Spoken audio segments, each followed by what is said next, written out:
Good morning students. आज हमारे द्वारा अर्थव्यवस्था की केंद्रीय समस्याओं का समाधान पीपीसी वक्र की सहायता से किस प्रकार किया जाएगा का अध्ययन किया जाएगा। कल आपको बताया गया था उत्पादन संभावना वक्र या पीपीसी कर्व क्या है, इसकी परिभाषा, इसकी तालिका, इसका चित्र, इसकी विशेषताओं आदि का अध्ययन करने के बाद हम इस वक्र को अच्छे से जानते हैं।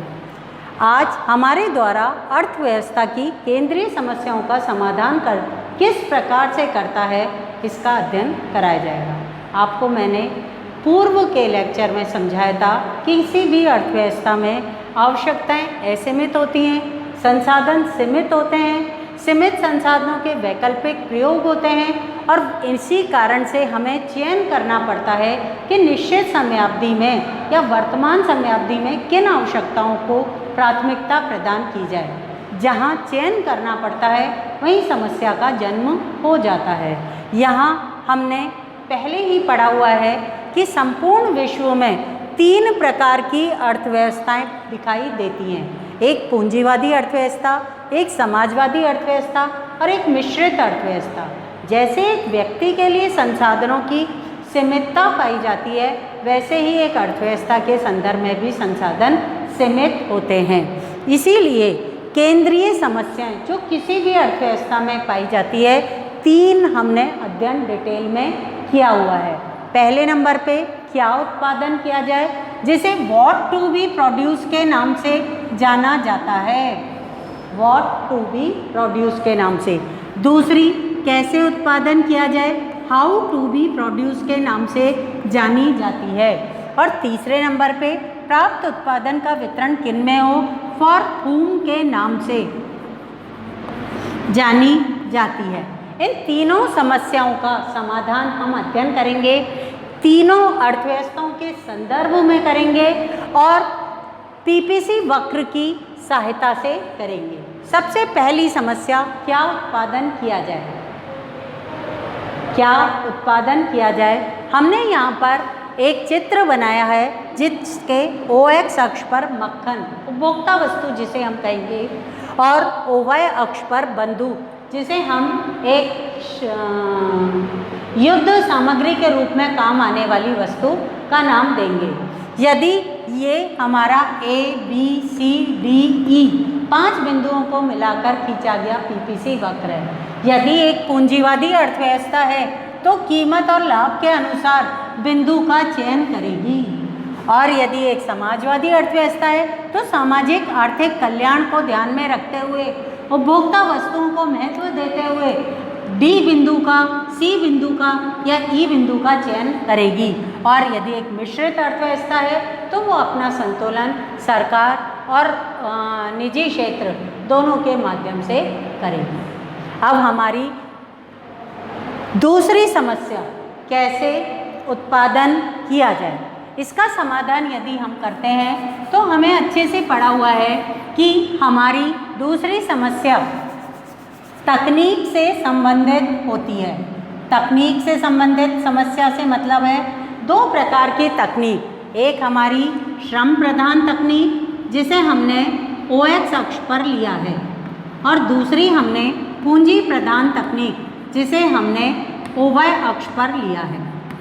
यदि हम सारे A, B, C, D, E ये 5 बिंदुओं को मिलाकर अर्थव्यवस्था का पीपीसी वक्र बनता है। एक पूंजीवादी अर्थव्यवस्था के अंतर्गत न्यूनतम लागत जिस भी तकनीक की है उस तकनीक का प्रयोग करके उत्पादन किया जाएगा। और यदि समाजवादी अर्थव्यवस्था है और वहाँ भारत जैसे देश की स्थिति है तो उस स्थिति के अंदर श्रम प्रधान तकनीक को अधिक महत्व दिया जाएगा या श्रमिकों को रोजगार प्रदान किया जाएगा। और मिश्रित अर्थव्यवस्था में उपयुक्तता के आधार पर A, B, C, D, E बिंदु में चयन किया जाएगा। अब हमारी तीसरी समस्या, प्राप्त उत्पादन का वितरण किन में हो। प्राप्त उत्पादन का वितरण किन में हो, हम सामान्य रूप से उत्पादन के जो भी संसाधन होते हैं उनके लिए हमारा सारा उत्पादन वितरित करते हैं, लेकिन यहाँ पर हमने अर्थव्यवस्था में रहने वाले लोगों को दो वर्गों में बांट दिया। एक तो हमारे निर्धन वर्ग है जिसके लिए प्रोडक्शन होता है, और दूसरा हमारा धनी वर्ग है जिसके लिए प्रोडक्शन किया जाएगा। यह ABCDE मिलाकर PPC वक्र का निर्माण किया गया है। एक पूंजी प्रधान तकनीक जहाँ पर पूंजीवादी अर्थव्यवस्था है, वहाँ पर प्राप्त उत्पादन का वितरण उत्पादन में योगदान के आधार पर दिया जाएगा। और यदि एक समाजवादी उसी बिंदु का चयन करेगा पूंजीवादी, जिसमें उत्पादन के योगदान के आधार पर उपयुक्तता दिखाई देती है। समाजवादी अर्थव्यवस्था के अंतर्गत अधिकतम कल्याण को ध्यान में रखते हुए वितरण किया जाएगा वस्तुओं के उत्पादन का, और मिश्रित अर्थव्यवस्था में उचित संतुलन के द्वारा बिंदु का चयन किया जाएगा। इस प्रकार हमारी तीनों समस्याओं का समाधान एक PPC वक्र की सहायता से प्रत्येक अर्थव्यवस्था में किया जा सकता है। नेक्स्ट, इसके बाद हमारा टॉपिक आता है अवसर लागत। इसे अपॉर्चुनिटी कॉस्ट भी कहते हैं। कॉस्ट मुख्य रूप से प्रोडक्शन में आती है, लागतें मुख्य रूप से उत्पादन कार्यों में ही आती है। एक वस्तु का उत्पादन करेंगे तो दूसरी वस्तु का उत्पादन नहीं कर पाएंगे। फिर से समझो, गेहूं का भी उत्पादन कर सकते हैं और चावल का भी उत्पादन कर सकते हैं खेत में। यदि हमारे द्वारा चावल का उत्पादन किया जाएगा तो हम गेहूं का उत्पादन में साधनों को नहीं लगा सकते या खेत भूमि का प्रयोग नहीं कर सकते हैं। तो चावल का उत्पादन करने के लिए गेहूं की मात्रा का त्याग करना ही अपॉर्चुनिटी कॉस्ट या अवसर लागत है। दूसरे शब्दों में अवसर लागत एक श्रेष्ठ मतलब चावल, एक श्रेष्ठ को प्राप्त करने के लिए दूसरा श्रेष्ठ क्या है? गेहूं के उत्पादन का त्याग ही अवसर लागत कहलाएगा।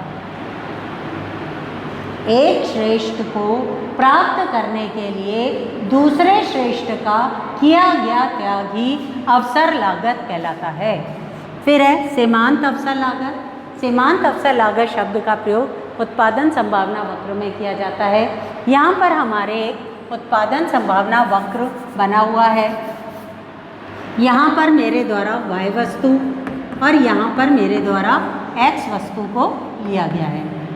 सीमांत अवसर लागत ये पहला बंडल था, ये दूसरा बंडल है जिस पर हमारी OY की इतनी मात्रा और OX की इतनी मात्रा दर्शाई गई है। ये तीसरी संभावना है, ये चौथी संभावना है। इसे मैंने 0 है 1 2 3 4 नाम दिया।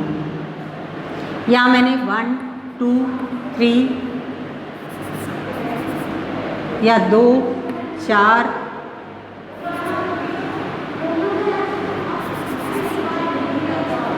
1 2 3 4 5 6 7 नाम दिया। अब मैं आपको ये बताना चाहती हूँ कि यहाँ पर मेरे द्वारा एक वस्तु की अतिरिक्त इकाई जिसे डेल्टा x के द्वारा डिनोट किया गया है, इस 1 से 2 इकाई को प्राप्त करने के लिए y वस्तु की इतनी मात्रा डेल्टा y त्यागी जा रही है।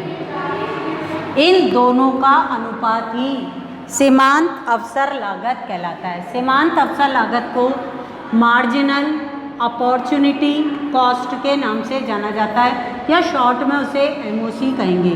इसका formula delta y upon delta x होता है। डेल्टा y वस्तु का परिवर्तन है,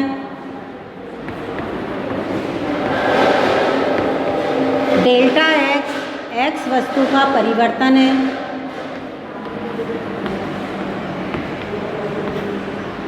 x वस्तु की एक अतिरिक्त इकाई को प्राप्त करने के लिए y वस्तु की जो मात्रा त्यागी जाती है उसे इन दोनों का अनुपात ही सीमांत अवसर लागत कहलाता है। आज के लिए इतना ही। थैंक यू, धन्यवाद।